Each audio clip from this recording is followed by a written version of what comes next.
Thank you very much. I think we've all picked up some tidbits from what is said, whether to inform our panel discussion or whether we'll take home with and digest over the course of the next weeks and months. So I think we'll start our symposium straight away. The first panel discussion, panel 1, is on public interest considerations in enforcement of competition policy. Public interest consideration in enforcement of competition policy. And the person who's going to moderate the session is our Director, Policy Planning and Research, Dr. Adano Wario. I think he's one who you met earlier in the session. Dr. Wario is a grounded researcher over 15 years experience. He came to the CAK from the National Treasury, where he has he's done papers on climate change, among others. He's also a lecturer. He's also lectured on environmental economics at the University of Eldoret and Mayo University. And Dr. Adano earned his PhD from his PhD cum laude from the University of Amsterdam and an MSc from the University of York. So without much ado, welcome to the stage, Dr. Adano, then you'll introduce your panel. Thank you. Thank you, Mugabe. Thank you, DG, for the opening remarks. At this moment, I would like to welcome the panel for the first session on public interest consideration in enforcing competition policy. And as we will all have seen, the theme for this year's symposium is competition policy and the cost of living crisis. So we would like to look at the public interest consideration under such circumstances as well. First, I would like to welcome the panel members. I will start with Professor Simon Roberts, who is a professor at CRADE, Center for Competition, Regulation and Economic Development. And he has a wealth of experience in South African's competition regime, having worked before joining CRADE, at the Competition Commission of South Africa, and also having worked at the University of Witwatersrand. And Professor Robert brings a wealth of experience and also knowledge into consultation and also publication over 15 years into competition law and policy. Professor Simon Robert, welcome. The other panel members, Mr. Makgale Mohlala, if I pronounce your name well, is currently Cartel Division Manager at the Competition Commission of South Africa, where he established the division as a manager. And before that, he has been Principal Cartel Analyst and also Enforcement Officer within the same institution. And he has also been accredited for establishing the Cartel Division of the Commission. He is a team leader at the moment of the investigation which was done by the Commission with regard to cement cartels, constructions, and also the South African FIFA 2010 World Competition. Mohlala holds a Bachelor of Law and a Master of Law in Corporate Law as well, currently pursuing an LMBL degree in the University of South Africa. Welcome. The other panelists is my colleague, Raphael Mburu, who is the Manager, Mergers and Acquisition at the Competition Authority of Kenya. Mr. Mburu has been leading the team Mergers and Acquisition for the last couple of years, and he brings a wealth of experience with regard to the processes and procedures on how merger assessment are conducted. Briefly, before we start the discussion, welcome Professor Simon Roberts to give us a keynote speech on public interest consideration. Professor Simon. Thank you very much for the invitation. It's a great honor to be here. It's also a great pleasure to be here in person. It's been a few years since I've been in Nairobi, and it's wonderful to be here again. And congratulations, I think, to the authority for all of the work that is done right the way through COVID. It really stands out as a beacon internationally. You may not realize this because you're very close to it, but when you look at it from further away and you see the actions that are happening, then you can really see how it stands out. And of course, congratulations to the DG on all of the work that has been done. Of course, that means you raise expectations as to what is possible from the institution. And those expectations have been raised in the context of public interest. I think that that poses a set of very interesting challenges. Interesting from a strategic point of view, interesting from an intellectual point of view, and very important from a policy and development point of view. I'm just going to make some initial comments, and I've picked up a few things selectively that I hope will really stimulate the debate. Obviously, we'll overlap on the issues that will be discussed by some of the other speakers. I'm trying to stay away a little bit from public interest in mergers in South Africa, which of course is very big, and also in Kenya. I'll go quickly over that, and those are obviously very big issues. And I'm going to therefore pick up some of the issues around inquiries. Now, a lot of the motivation for inquiries is, if you like, a public interest motivation, I would argue. Because when you do an inquiry, you say there's problems with market failures, there's problems with policies, and you can make recommendations around a whole set of issues, some of which may lead to enforcement, some of which may lead to reducing barriers to entry, and some of which may be policy recommendations in the public interest. So I think that's a very interesting area, an important area. And I'm going to then pick up on those questions in the context of sustainability and climate change and try and bring it to the ground in the work that we are doing at the moment in the research center at the University of Johannesburg with partners in Kenya, in COMESA, in Malawi, and in Zambia on food prices right now.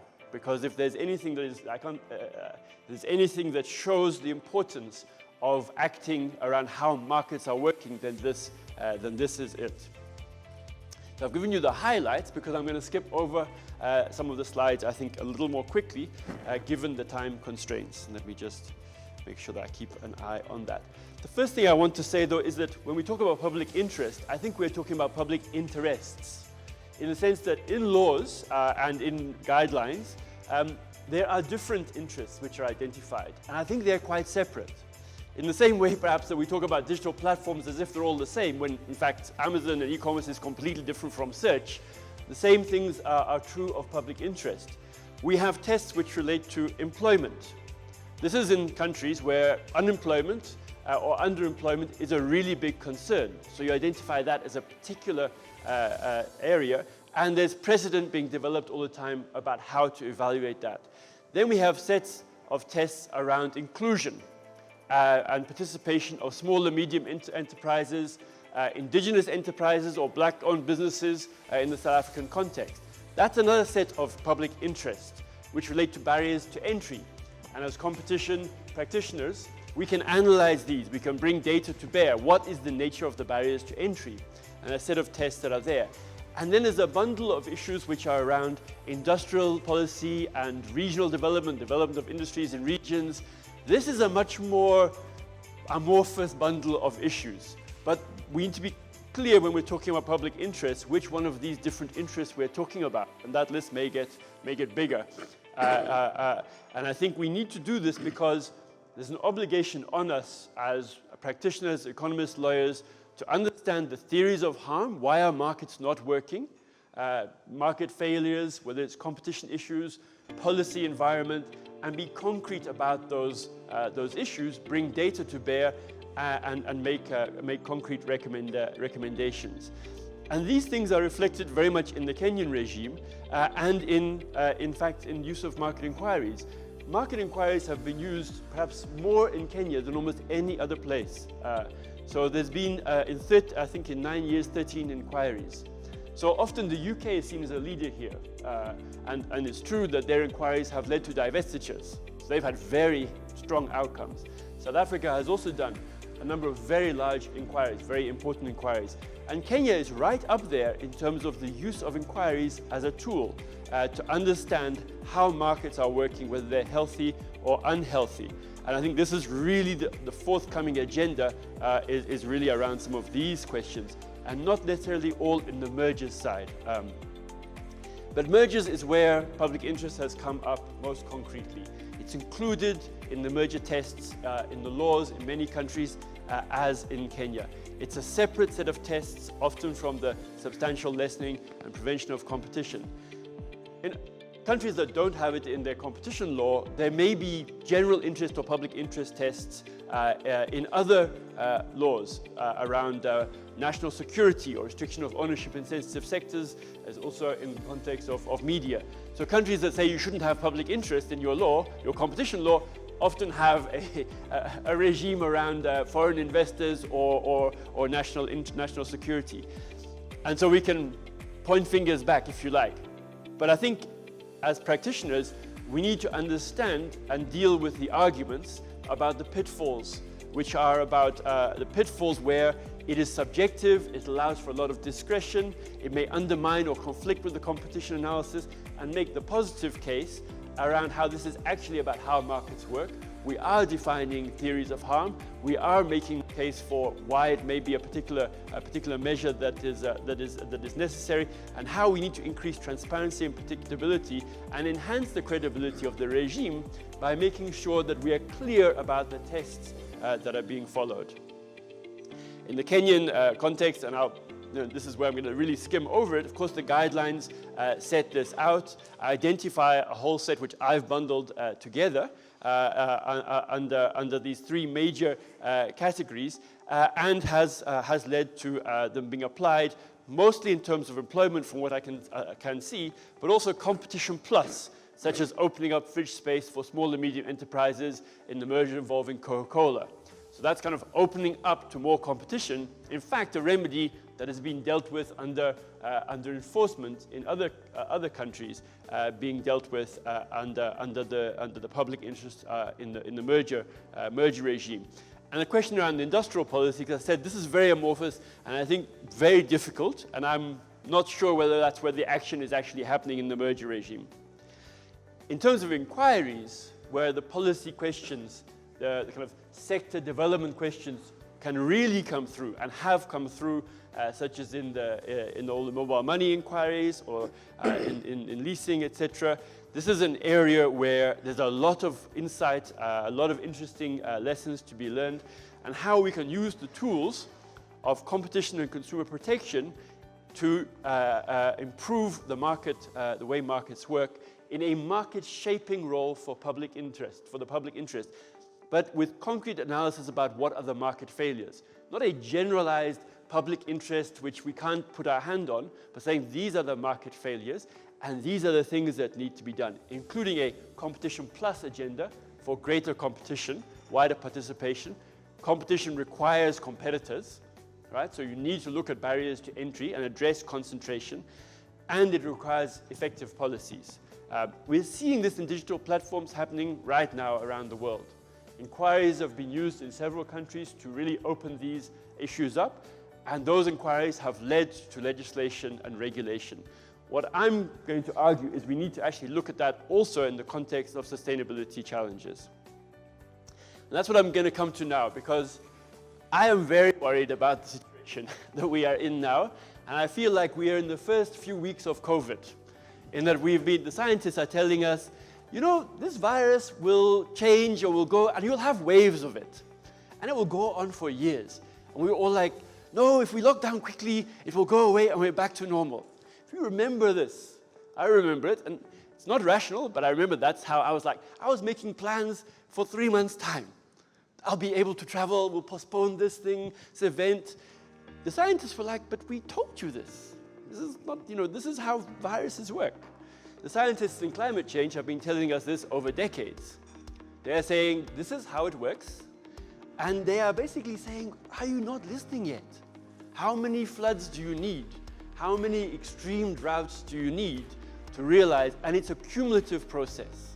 So yesterday, the UN Environment Programme released the latest report that said there is no credible pathway to a 1.5 degrees maximum warming.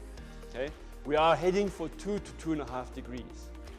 And they've told us already what that means, but we're not really paying attention. They've told us already that this is what's going to happen. Brazil has already had the worst droughts for 100 years. The droughts here are the worst in certain parts of the region of Horn for 40 years. Australia has floods. 1/3 of Pakistan was underwater. There's been fires across Europe and North America. Now, why does this matter for markets? Because when you look at all of these, the work that's been done, I don't see competition there, and I can understand why. Because there's a debate on concentration in digital platforms, that's what we're excited with.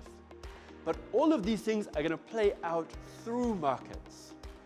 So food markets particularly, energy is a regulated space, and so a lot of issues there are about energy regulation and energy policy. But particularly adapting to climate change is all about how food markets adapt. Adapting to climate change is the challenge for most African countries. There's almost no emissions coming from Africa anyway, certainly outside South Africa, which has got a much more emissions-intensive growth. But the adaptation effect is going to be felt hardest in most African countries. This is very unfair. We know this. It's very unjust. But it is going to happen in this way, and that we know about. So what are the competition issues? Well, the competition issues means we need to think about how these markets are going to respond to shocks, supply shocks. Okay? And it's not something that we have to speculate about. Because if there's anywhere in the world that can give evidence about what it really means, it is here. Because you have had 50% increases in maize flour prices, 100% increases in maize prices. So the maize grain prices. People say this is the Russia-Ukraine war. It is not. The Russia-Ukraine war increased prices of sunflower and crops like that by 50%. Your prices of maize doubled. This is much bigger than anything that's happened in the international markets. So we need to understand how those markets are working in practice. And we actually know a lot about how these markets are working. Globally, we know they're incredibly concentrated. Before digital platforms became the big thing, there was a lot of work around concentration in agricultural inputs, in trading, in processing, in retail. There was a wave of mergers which had this concentration around it. And there's also a lot of lobbying going on. There's a political economy story there as well. And so this is a situation that we're facing now, where you can see at the top right-hand that this is the heavy drought that's being experienced with La Nina, and we have a third year of La Nina coming. We know that already. But the circle there is to highlight that actually we are also blessed, because one of the blessed places to expand agricultural production in the world is just 1,000 to 2,000 kilometers away from here. Therefore, markets have to work, because this is yellow means no drought, right? Yellow means no drought. Zambia and the southwest of Tanzania, they have land and water. They're still going to have localized flooding. There's going to be more volatility, right? You need to have investments in irrigation, etc. But overall, there's abundance of land and water. So if we had cross-border markets which worked, that would ameliorate the effects of the droughts that we are seeing here. So we've got an empirical exercise. We can see what is actually happening. Unfortunately, we can see that the markets are not just not working well, they are broken. They are broken because you have got prices in Zambia which have not increased much at all, while your prices are doubling. That's a cross-border market. It involves borders, policies. These are not all competition narrow issues, right? There are non-tariff barriers, there are tariff issues, there's trucking costs. It's only 2,000 kilometers. 2,000 kilometers is the distance from the main producing areas in Brazil to Sao Paulo and the ports. That just happens to be across two borders, okay? And those markets are completely broken. If you're looking at soybeans, and this is the impact on animal feed, and this is the work we're doing this week. The Zambian farmers are getting very low prices for soybeans. The Kenyan buyers of animal feed are paying incredibly high prices. The black price is the landed price, not just in Nairobi, it's even higher, but Kampala and Dar es Salaam. It's not just a Kenyan issue. Kampala, Dar es Salaam, Nairobi, this is where we're eating all the poultry, right? This is where we need to feed the animals. The Zambian prices are 50%. There's a margin of $400 to $500 between the prices the Zambian farmers are getting and the prices that we are paying here. That means the farmers in Zambia are not growing a lot more necessarily because they're getting very bad prices. In fact, maize production in Zambia went down this year. Why? Because the big margin means they are getting low prices and they're paying much more for fertilizer. So on the maize side, actually, we're going in reverse because they're getting very low prices. The prices landed here are incredibly high. This is not sexy digital platform stuff. This is nuts and bolts. This is very basic. The bottom left-hand picture you can see there shows you the potential. Because even with all of these issues, while the maize production has been going down because of the fertilizer intensity that is necessary for maize production, soybeans doesn't require much fertilizer. The blue and the orange are Malawi and Zambia's net exports. They are still exporting, even with all of the transport costs. Now, so these are hundreds of thousands of tons that they're exporting, right? It's 150, 200,000 tons from each of those countries. So the potential is here to lower the cost base and respond to the challenges in the whole region. The reason I'm so passionate about this is because literally we have been driving around to animal feed producers outside Nairobi who have been mothballing their plants this week. And they're telling us we need action. I come here, we're talking about markets. This is all about markets. So my last slide, and apologies if I've gone a little bit on, is that we need to think about integrating the competition policy agenda for food systems transformation with the trade agenda and the agriculture agenda. These conversations are happening in parallel at the moment. Huge events happening about food systems and agriculture, and the competition side of it is not really there. It's not really present. And we need to say why it matters. We need to bring these numbers to the table because it's not obvious to people that actually competition should be there, or competitive markets. What does it mean in terms of the actions? It means the regimes need to be fit for purpose. That means regimes like the Kenyan regime using inquiries, analyzing and balancing interests, using different levers to recommend to governments, and using enforcement where necessary. So you've got a toolbox here. These are the regimes, and to be flexible and responsive. That's what I mean by fit for purpose, in the public interest. So think about authorities as markets authorities, which actually they already are. There's consumer protection together with competition, together with the inquiries powers. And it needs to be regional because these markets are not national. None of the soya meal that is one of the biggest components in animal feed comes from Kenya. It's almost all imported. That is a regional market. We've got innovations that are there to learn from, the retail supermarket codes in different countries. These are very interesting innovations, but what can we do to improve on these? We're motivating for building a market observatory on an ongoing basis because these markets are so important. We can't do once-off inquiries. We need to be thinking about a collaboration which is ongoing. It's not going to go away. In fact, it's actually going to get worse.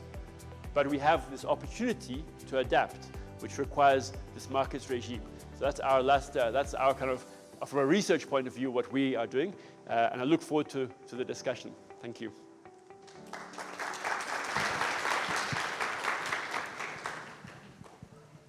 Thank you very much. Thank you very much. I think as Professor Simon has mentioned, the issues we are looking at are public interest considerations. And he has also said that public interest consideration within competition regime are also in the realm of merger assessment. And therefore, this brings me to the panel discussion that how do we assess or what are the considerations for public interest within merger analysis? And I'll give questions to my colleagues. And I would like to state that competition policy envisages support government policy more generally. To elaborate on this, how does public interest in merger assessment relate to competition platform? And therefore, in your opinion, Mburu and Mohlala, are competition agencies best suited to enforce competition within competition public interest clauses? First is to say thank you. And good to have all of you here back in person for our symposium. And Professor Simon has really demystified the whole conversation about public interest. That, unlike what has always been seen about employment, there's so much to public interest that we need to look at. And when you look at our regime, both merger and when looking at RTPs, there's a lot of input when it comes to public interest. I'll start first with SMEs and how they are being impacted through public interest. Assume the ordinary farmers who have formed a very small cooperative society. They are growing vegetables, or they have their dairy factory there, and then they are looking for bigger markets to take their milk or their vegetables. They are heavily dependent on the supermarkets and the chains of stores that we have. Therefore, if we are looking at a transaction at the level of the supermarkets, we cannot be blind at what happens. The people who supply them with products, because these are not just the big multinationals that will supply them. When I look at the big companies, they are able to exercise their power and determine on their payments and all that. And what about the SME that is heavily dependent on that retailer for them to be able to access markets? And that is one of the main considerations when we are looking at in terms of mergers and public interest consideration. Then you look at the companies themselves when they are coming together. What is their ability? And Professor Simon has really touched on this. How do you look at the company when a merger is happening in Zambia, its ability to expand and sell its products to Kenya? Can we move away from where we are thinking that this company is just growing here in Zambia, but can it grow within the region and actually be able to address the issues that are happening within the region in terms of food supply? So is there the ability of such farms growing into the international markets? Then from the advent of COVID, we have seen the chances of farms failing and others actually becoming purely dormant. A farm can no longer operate. For instance, when you go to air freight companies, they were purely dormant for years. So when a transaction is being handled in such a manner, do we look at such issues, because they are no longer competition issues? We really need to interrogate and see how do we really use the competition regime to be able to rescue and bring in such businesses back into operation. And ultimately we come to the main question that we've always been asking about employment. And the overall value in any part of economic growth. If you look at manufacturing, one of the key sectors being looked at, look at healthcare. Jobs will always be part of that economic growth. There's no economic growth without creating jobs for people. If you look at the digital platforms, what are they doing? They are creating jobs for people. So when you're looking at a competition perspective of assessment of jobs, it's not just purely directors who is being employed by this company, but also how many direct jobs can you get through it.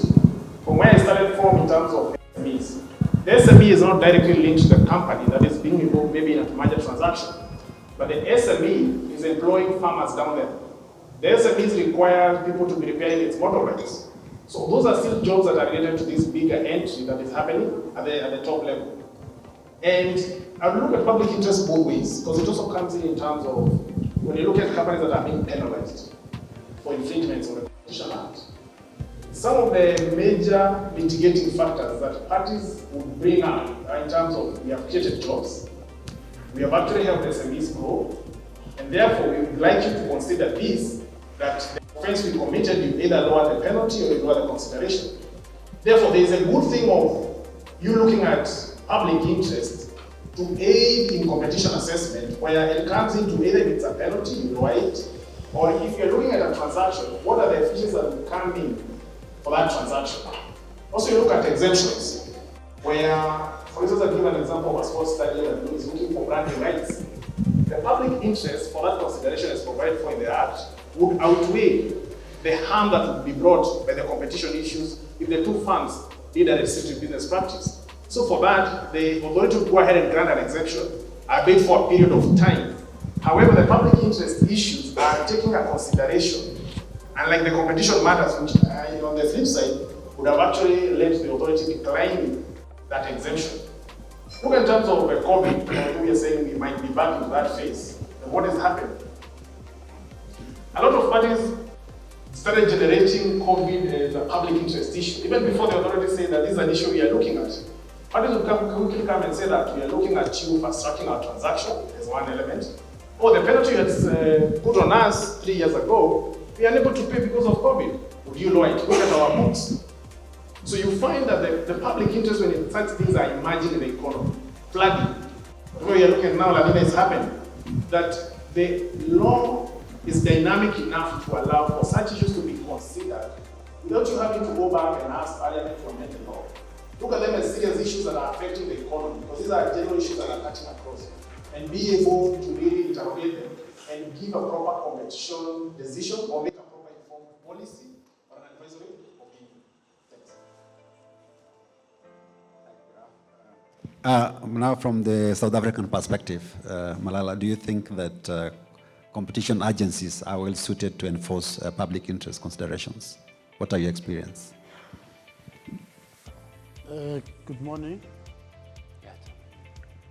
Thank you very much for the invitation. And before I answer the question, I would like to say a few words for the Director General, who is leaving the ship. As he said, he doesn't want the arrogance of the Titanic to destroy the ship.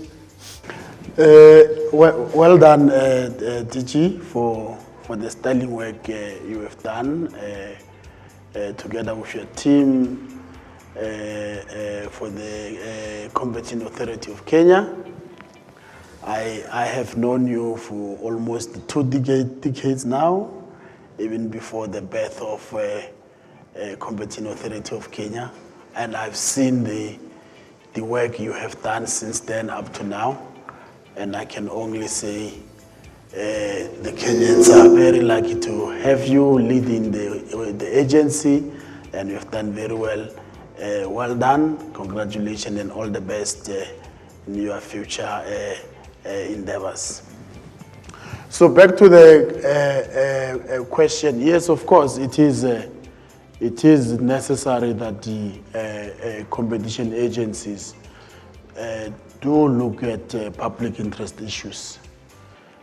Simply because these issues, if you look at them, they've got some historical background. They've got some historical background that the competent policy on its own is not able to address those problems. Hence, there's a need to have public interest, and I agree with Simon that the public interest has to be very specific. They've got to be very specific and targeted at the specific issues. It doesn't have to be just a broad a public interest issue. I mean, the agencies, they regulate ultimately in the interest of the public. They are state institutions that have been put in place to regulate on behalf of states and in the interest of the citizens. So now, when you have a problem like in South Africa, where there is no economic transformation, there's a high unemployment rate, and you are faced with those problems. So you can't then ignore that and say you just want to regulate only markets, so that you leave all these issues of unemployment and lack of transformation, economic transformation, you leave them to markets to deal with them. So you'll simply fail, because there will not be anything that's happening. Even when you have the provisions, you still have to push in order for those things to be complied with. So it is very necessary that you have the public interest as part of your mandate when you regulate a competition, so that you can achieve those other things that the markets cannot achieve on their own. And again, it's very important. They have to be narrow and they have to be specific. And at some point, I think you may have to, if you have achieved, if you are lucky to achieve what you sought to achieve with that public interest, with that specific public interest issue, it's very important to also go back and look and say, well, I think we are satisfied here, and we can now look at something else that we can include. But experience has taught us that it's not easy.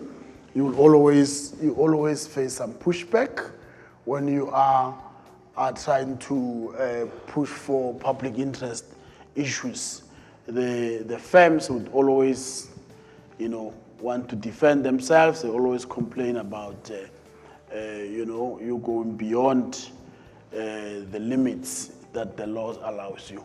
I hope I'm not eating too much time. I see you want to stop. You create a well-documented and guided process such that you help eliminate chances of abuse. And that also you create a chain through which anybody who is looking at public interest can be able to see that this is a procedure that an authority would use or a competition regulator would use in considering the matters. And in this set of guidelines, a key component of it, as has been raised by Andy, is that you have to have elements of growth in it. For instance, if I look at employment, from the time the authority was looking at employment at the beginning, it was a blanket condition that you have to retain employees. Over time, this has grown as we look at how labor laws are changing in the economy, how jobs are being created, that you're no longer looking at jobs as just being the specific job that person is employed there. You have to be alive to the fact that if, for instance, two companies have come together, they cannot have two CEOs. So you cannot go ahead and tell a company that you have to retain all the employees of the former company. So with time, there's progress that you have reached a point where nowadays the number of years that are being put on conditions of employment have reduced, that parties are able to justify why we retain 80% of employees, and this is the growth of employment that we see. But also it comes in with more requirement towards information, real tangible information. And as we've been discussing here, Simon indicated that we cannot just say COVID has had an issue without seeing what is the real tangible information that is there for this to be there. If a farm is failing, what is the evidence? Because you don't want to have a discussion where a farm is failing today, but if I look at last year, the company was making very good profits. So what happened within the 1 year and there was nothing, and everybody else in the sector is rising up? Are these corporate governance issues we are looking at, and not a failing farm, essentially that are going a process of failing? So it cuts across the information that is provided and ensuring that the process is very well made public in terms of once you make decisions in terms of public interest issues. Are you publicizing your decision and giving justification so that even the general public is given that opportunity to come and ask questions? You have seen people asking questions that, look, we are an SME, this transaction happened, or this business practice is going on. How come we no one ask about our views? And that has helped inform other places. Like when you have exemptions, you normally look for stakeholders' input for 30 days. Because you don't want to leave anyone behind as you're looking at these public interest issues that are outweighing competition matters, just to be looked at the end by the authority without bringing in the stakeholders. The guidelines that are formulated also keep on changing. That there were issues that were there in the guidelines in the last 5 years that will not be there. Right now, you don't want to sit down as an agency and just develop guidelines and put in COVID, because COVID came in. We are now looking at sustainability, we are looking at climate change. So how can we make dynamic guidelines such that all those issues are incorporated in a form that is clear? And for instance, we are looking at sustainability issues. If a company is doing something towards so much of planting of trees in the economy, can that outweigh any competition issues I might see in it? Are we going to green energy? So those are some of the issues that we are looking at and actually improving on the guidelines to ensure that the chances of abuse of that is reduced. If you look at penalties and fining, you clearly stipulate, for instance, it's an aggravating factor, it's a mitigating factor. To what extent can this be looked at? So that you don't find a penalty has been moved from 10% to 0, because you have said the public interest issues have covered at 10% of it. So it has a limit to which it can be applied. Thank you, Mburu. Now I'd like to throw to maybe South African perspective in terms of public interest issues. And when you talk of public interest, it's more broadly about employment. Is that the only thing that we consider in public interest considerations? Maybe I can pose to either Professor Simon or Mohlala. No. That's not the only thing. There are actually 4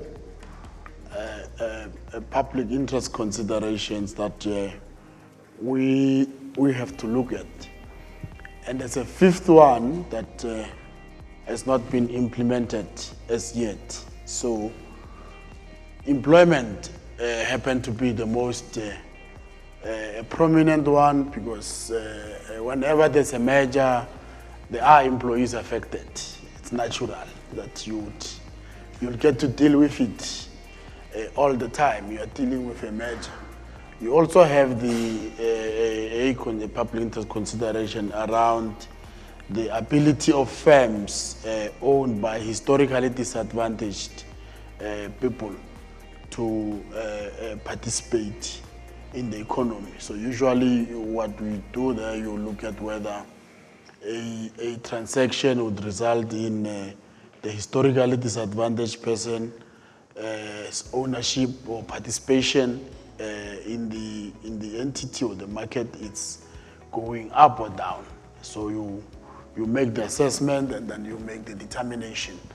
So what we sought to achieve with that was to ensure that we don't at least allow a situation where ownership of historically disadvantaged people, it gets to decline. So always strive to at least maintain it or even increase it. But of course, this is not an easy exercise that you just wake up and instruct someone and then it's accepted. There is contestation all the time. Becker King, it's a classic example where the buyers refused to include the historically disadvantaged in the deal. They basically said, we are buying, so why should we care about you? We are here to make business, we are investing, that's what we want to do. So you want us to give to allow some of the locals to have a stake in the business? We don't want. And that's when I think the authority said, well, then there's a stalemate. The law says we must do this, and you are saying you can't do it. So unless we come together and we agree, then there's no deal. So, and then there were some ructions, but eventually they came to the party and they complied. So I'm saying the point is, it's not easy.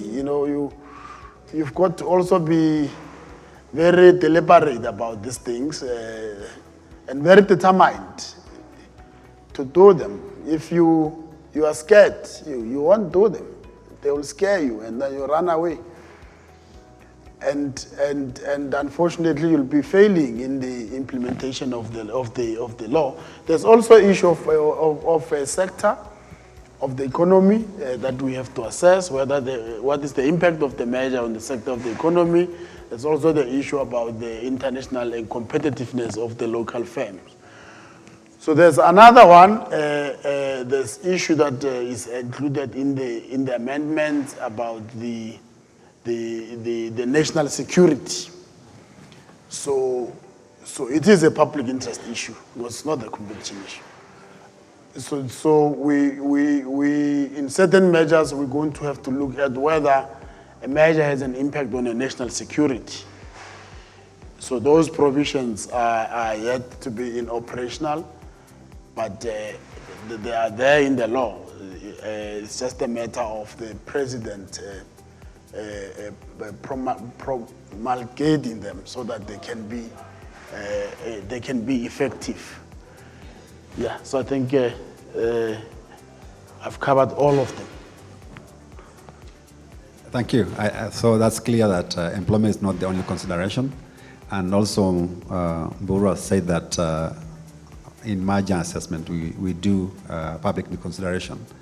And therefore, is there instances from our perspective in terms of competition assessment or merger assessment, there are conflicts between competition and public interest, and how do we address those issues? And moving forward, what does that mean for our merger assessment? Do we need to remain status quo, or is there something we need to do? Thanks. Conflict will always arise between competition and public interest. And if you come from the school of thought of the different jurisdictions and how competition assessment has been done, and the need of their need of public interest in there. But we have always seen this from the authority that the conflict is an opportunity for us to dig deeper and actually address some of the issues that might not have been addressed in the competition assessment. And actually those issues are pertinent to either the transaction or the process at which the authorities are taking. And one area that is come out clearly, and Dr. Simon has alluded to it, is in terms of research, that we really need to have real data to ensure that the public interest issues that we are considering, since they are not clearly laid out in law, what is their impact to that transaction? So research will play a critical role in it. And also you see public interest in terms of the opportunity to offer for us, the opportunity that is there in the future, things that we never have thought of. For instance, I find there's a lot of clamor in terms of, do we need to regulate the digital space on its own? And you look at the digital space, what is the main component of it? It's data. So can data be a public interest issue? Because there's also data privacy coming up, the regulations in it. So it's a whole area that a lot of research has to go into to eliminate the conflict and actually have real data that shows that these public interest issues really are strong enough and form a basis from which proper assessment and decision making in terms of competition assessment needs to be done. Thank you. Maybe with regard to shocks that I've alluded to, and also looking at competition, there seems to be need to strike a balance between competition concerns and public interest, and especially when you talk about economic efficiencies. And therefore, in your opinion, is there a way how government objectives of promoting public interest can be balanced with the objective of promoting efficiency for the market so that they can actually coexist as opposed to conflicting? Of course, I mean the whole exercise of adjudicating on competition and considering public interest is a balancing exercise. So these are two conflicting, inherently conflicting interests. You have a seller of a firm, he wants to sell and get the money, and the buyer wants to buy and get the asset. Both of them don't really care that much about employees that are there, you know. If they do care, it's secondary. The primary thing for them is the deal. Then you have employees who've got jobs that are at stake because of that sale. So these employees would want to retain their jobs. The buyer would want to trim so that they can be efficient and you know, if there are duplications, those duplications are eliminated. So there's gonna have to be that exercise of balancing. Sometimes you would have to allow certain jobs to be lost at a particular level in order to, you know, ensure that you don't stifle the deal. And sometimes you would say, well, these are too critical. We can't let the deal go through if we're going to lose these jobs. So you are always going to be balancing and seeing how do you minimize the impact that one is creating against the other. So if a firm says, well, this firm is failing, I want to sell it so that it can be saved, and when you sell it, you are saving thousands jobs out of 1,500 that were supposed to be lost when the firm shuts down. So sometimes you say, well, you are saving some jobs, we let the deal go, even if it's going to result in 500 job losses. So there are conflicting interests, and this interest must at all times be balanced so that the one doesn't cause severe damage against the other and vice versa. Thank you. Professor, would you like to chip in? Yes, let me come in here so Makgale talked very much about that balancing in terms of the employment thing, but also think about this issue of conflicting or complementary roles between public interest and competition in issues which are not to do with employment. And I think this is one of the most critical areas where competition authorities need to make the running. So I think first of all we can say in many cases the appropriate measures in the public interest for development should be pro-competitive. So the government will often want to favor a particular firm that will have lobbied for kind of to become a national champion. And here, this is the old industrial policy case as well, we should be saying, actually, we will get much better outcomes if we have competition along with the policy. So give the support to a diversity of firms. In the context of cross-border, there's a very strong tendency to say, to protect a local industry or a local group with barriers to trade. And we know this happens here. We have export bans, import restrictions happening all the time. In the longer term, we need to say competitive markets in the region are the way forward. In the context of the ownership issues in South Africa, I think they're really important insights, which I just wanted to also raise up a little bit further, which is because in the context of the ownership of historically disadvantaged persons, you could say, because we are supporting black owners, let us carry on being a monopoly. Because now we've got an ownership stake here. The Competition Authority, as it has said, would say, rather, let's have black entrepreneurs, black South African entrepreneurs, a dynamic, competitive environment. So you have an apparent conflict potentially in terms of how these things can be implemented and delivered, but there's also a very strong potential complementary agenda, which says we need to have these dynamic markets, and that requires opening up spaces to increase competition, increase participation, and reducing barriers to entry. So I think these are really critical points to drive home, particularly, I mean, with politicians and through media, with practitioners. At this point, I would like to propose we take 3 questions, which are key to this discussion from the audience.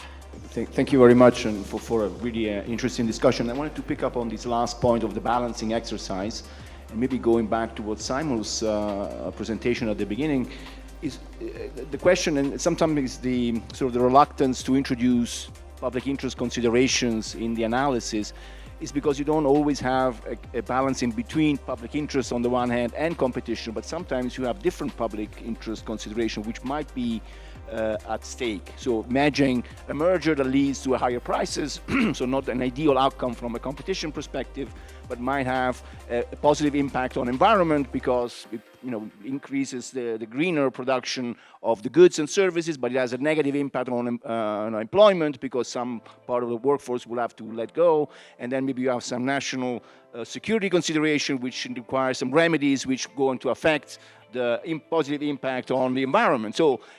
And how does an agency balance is not just public interest versus competition, but also different public interest considerations, given that it is a technical agency, most of authorities are not elected, so they do not represent the public interest. So it's challenging beyond just the balancing between competition efficiencies on the one hand and public interest as a block. But there might be several trade-offs. So just a reaction from the panel would be interesting.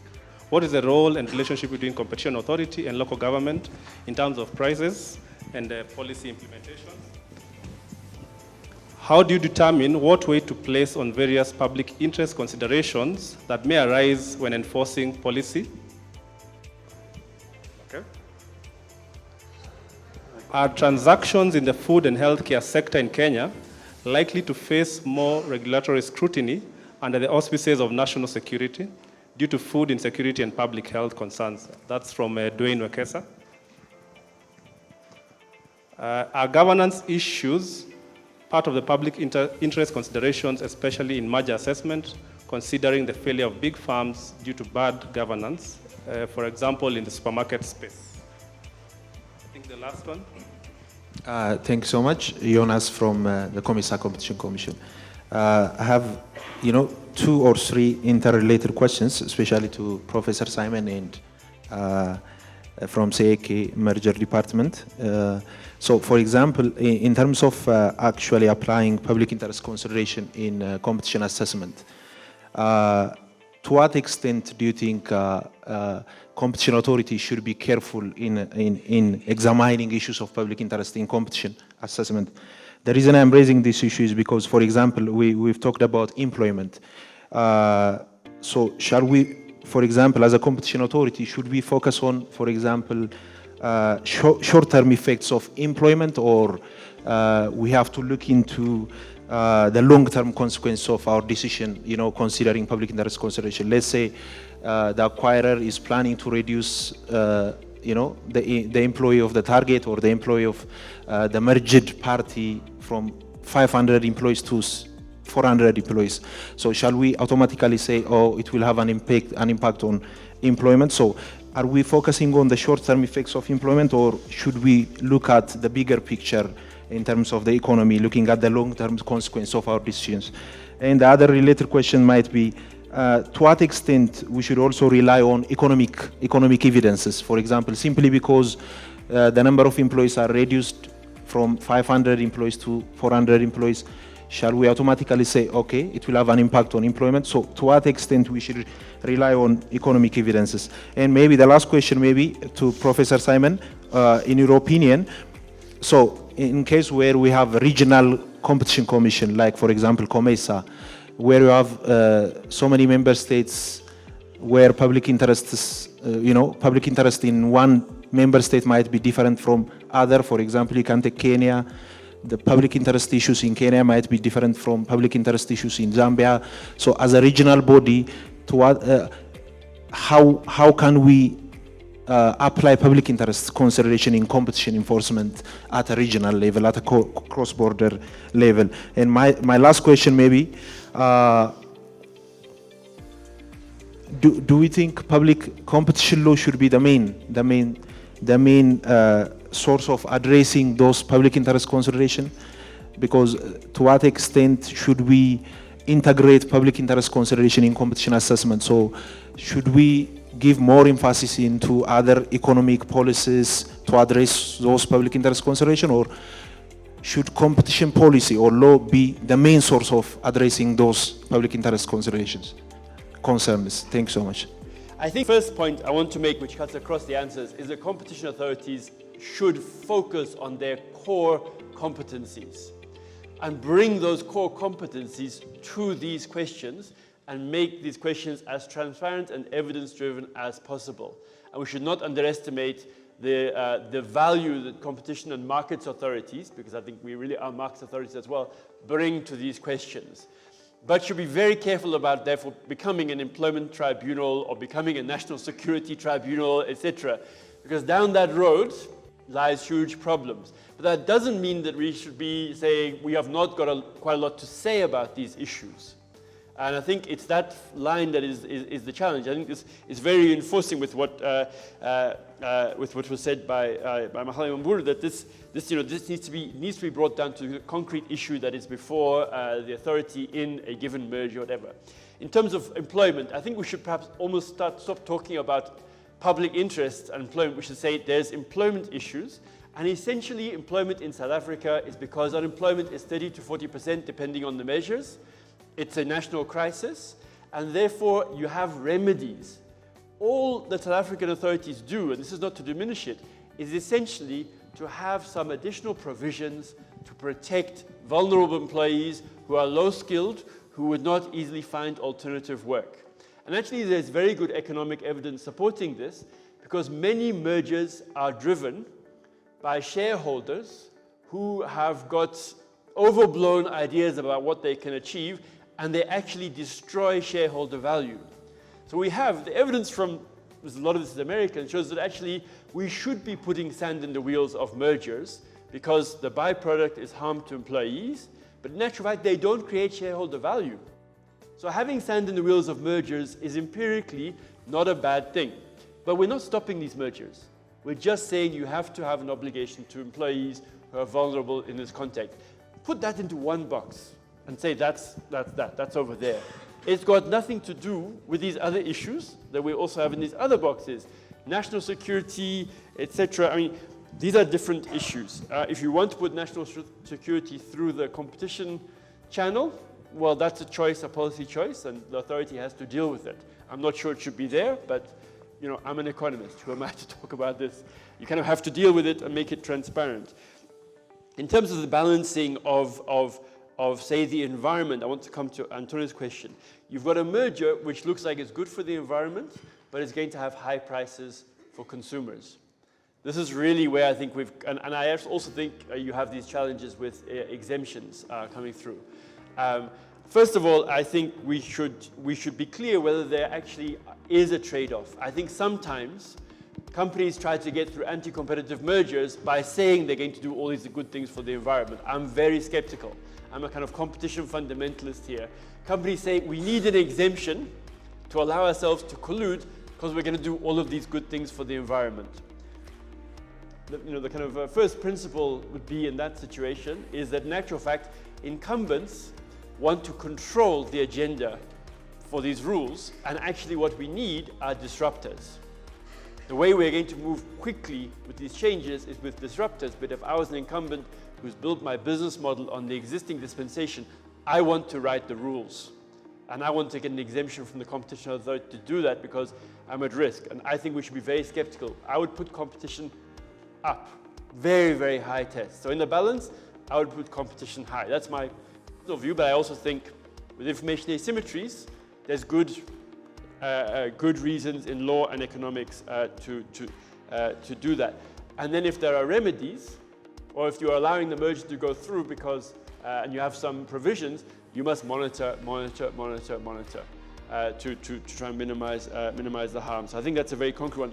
The other questions, I'm just going to apologize because otherwise I'll monopolize the time. Oh, maybe the final comment from Mburu for the question that I addressed to you, and then we can conclude.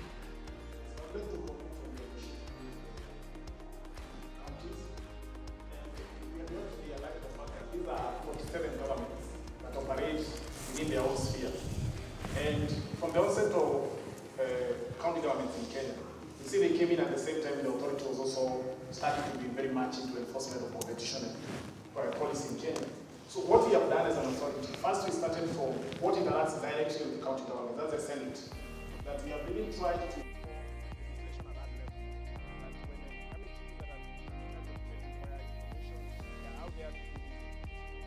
Secondly is in terms of advisory opinion. We are trying to create champions within counties and by visiting counties to advise them on their policy. And also the discussion has cut across board. Like now you find things like cess, which have actually been affecting farmers from one county to the other, that every county was trying to make money from it. They have actually seen that this is not sustainable. But even the discussion amongst themselves is that we really need to rethink this, that we are not just after looking for revenue, but also how to facilitate trade and also create better markets for the products that are there. So within this conversation, we are trying to see as we are implementing our next strategic plan, how much more can we now collaborate directly with counties? Remember also that the government there are changing every 10 years. So there's a new policy coming in at every 10 years. We need to create more of collaboration with the policies that are being created in terms of its trade, in terms of how do we interact, how do we allow businesses to come in. And also some counties not to feel like they are left behind, they are not as rich as other counties in their policies. The other issue that will come up is in terms of governance issues. And as Professor Simon has said, there's only to a much extent that competition agencies can go in. Governance issues are purely internal issues within an organization, and the competition law cannot come in to cure those issues. If, for instance, directors decide to reduce funds that are available for them, that should be an internal mechanism where the company works in its own mechanism. However, the law has been dynamic enough such that right now we have a full functioning abuse of buyer power department and provisions within the law, so that companies that actually abuse that, and we find SMEs might be hammered in it, that we are looking at those SMEs and seeing how best can we prevent from that happening. And previously that was not existing, but now is that our proactiveness is that we are not waiting for the companies to go down, but we are keeping on monitoring. Like for instance, during the period of COVID, we were on their neck and trying to see what are you doing, how are you conducting business, are you paying SMEs, to ensure that that does not actually end up being hid behind as a matter of governance issues. But it's only as far we can go into on how a company operates. Mohlala, would you like to respond to any of the questions? Yeah, just one last point from myself on the public interest and balancing. I think it's very important that we should understand that the public interest that we are talking about here are legislated public interest in the competition law. In other words, your law should say when you are assessing competition and in a major situation, you must also consider this public interest. So it's not saying that anything that is happening in the country is a public interest. Because then we are talking about something else. So the law itself must set the parameters of what you can consider as public interest in a context of a merger. There are so many public interests. Anything that is happening in the country is of public interest. But those are not the ones that you should consider when you are analyzing a merger. They are very specific ones. Thank you. Thank you very much. I think that's a nice point to stop at. And I think for the sake of time, we can stop there for now. And the discussion goes on, of course. And if you have any questions, we can collect and we look at them later. And thank you very much to my panelists. And applause for my panel, please.